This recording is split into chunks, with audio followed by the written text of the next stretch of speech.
Praise లాడండి. బాగున్నారా? ఈ దినం దేవుని వాగ్దానం చూసుకుందామా?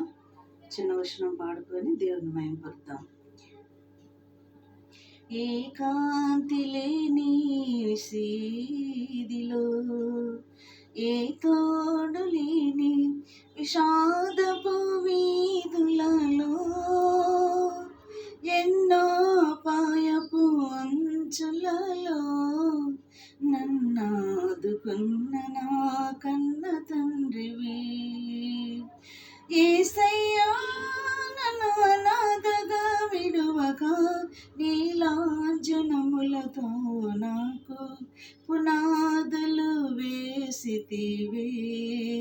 సృష్టికర్తవైన యెహోవా, నీ చేతి పనినైన నాపై ఎందుకింత ప్రేమ?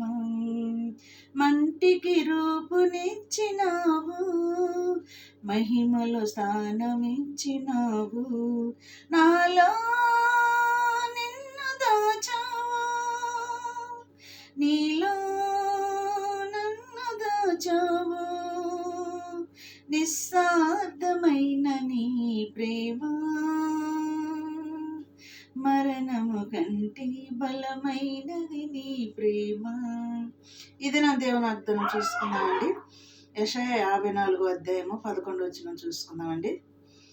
ప్రయాసపడి గాలివాన చేత కొట్టబడిన ఆదరణ లేక ఉన్నదానా, నేను నీలాంజనములతో నీ కట్టడములను కట్టుదును, నీలములతో నీ పునాదులను వేసేదను అంటున్నాడు దేవుడు. ఆదరణ లేక ఉన్నదానా, నిజమే. ఆదరణ లేక ఉండవాళ్ళకి ఆయన నీలాంజనములతో పునాదులు వేస్తానంటున్నాడండి. మరి ఆదరణ లేక ఉన్నావా? ఎవరు లేరా? మరి నీ తోడు లేరా? దిక్కు లేక ఉన్నావా? అలాంటి వాళ్ళు నాకు ఇష్టమే అంటున్నాడు మన దేవుడు.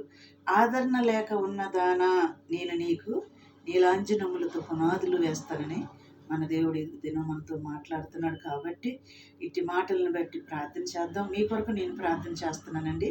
మా కోసం కూడా ప్రార్థన చేయండి. ప్రార్థన మీకోసం నేను చేస్తున్నాను. కాబట్టి మరి ఈ మాటలు మరి దేవుడు మనకు చెప్పాడు కదా, యేసయ్య నేను వెళ్తున్నాను, ఆదరణకర్తని మీకు తోడుగా పంపుతున్నాను అన్నాడు మన దేవుడు.